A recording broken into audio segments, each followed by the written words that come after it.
આ તરફ અમદાવાદના વાતાવરણમાં એકાએક પલટો આવ્યો। બપોર બાદ 4 વાગ્યાની આસપાસ વાતાવરણમાં પલટો આવતા અનેક વિસ્તારોમાં વરસાદ વરસ્યો છે। જે વિસ્તારોની વાત કરવામાં આવે તો વસ્ત્રાપુર સેટેલાઇટ વિસ્તારમાં વરસાદ, બોડકદેવ ગુરુકુલમાં જામ્યો વરસાદી માહોલ। સવારના ઉઘાડ બાદ એકાએક વાતાવરણ બદલાયું।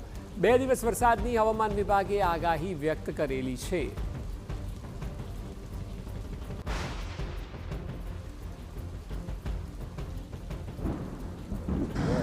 અમદાવાદ શહેરના વિવિધ વિસ્તારોમાં છેલ્લા 1 કલાકથી ધીમી ધારે વરસાદ છે તે શરૂ થયો છે। જો કે અમુક જગ્યાઓ પર થોડા સમય માટે ધોધમાર વરસાદ આવ્યો હતો અને જેને લઈને અમુક સોસાયટીઓ છે, અમુક રસ્તાઓ છે કે ત્યાં પાણી ભરાવાની પરિસ્થિતિ સર્જાઈ હતી। જો કે હાલ અત્યારે વરસાદ છે તેણે વિરામ લીધો છે। ધીમી ધારે વરસાદ અમુક વિસ્તારોમાં વરસી રહ્યો છે।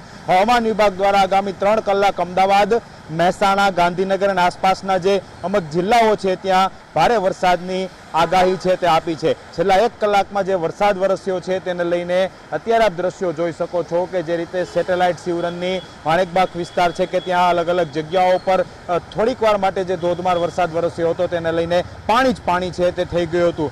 સોસાયટી છે કે જે નીચાણવાળી સોસાયટીઓ છે ત્યાં પણ પાણી ભરાવાની પરિસ્થિતિ જે દર વખતેની જેમ આ વખતે પણ સર્જાય છે। અને જે રીતે દ્રશ્યોમાં પણ દેખાય છે કે ફક્ત થોડા જ વરસાદની અંદર છે રસ્તા ઉપર અને સોસાયટીઓ ઉપર આ પ્રમાણે પાણી ભરાઈ જતા લોકોને અવરજવર કરવામાં મુશ્કેલી પડી રહી છે। જો કે હજી પણ જે રીતના આગામી અમુક કલાકો માટે હવામાન વિભાગની આગાહી છે ત્યારે તંત્ર તો એલર્ટ છે, પરંતુ જો ભારે વરસાદ પડશે તો અમદાવાદની પરિસ્થિતિ છે આ મુજબ જ પાણી ભરાવાની સર્જાશે। કેમેરા પર્સન નિલેશ સાથે હરીન માત્રાવાડિયા, TV9 અમદાવાદ।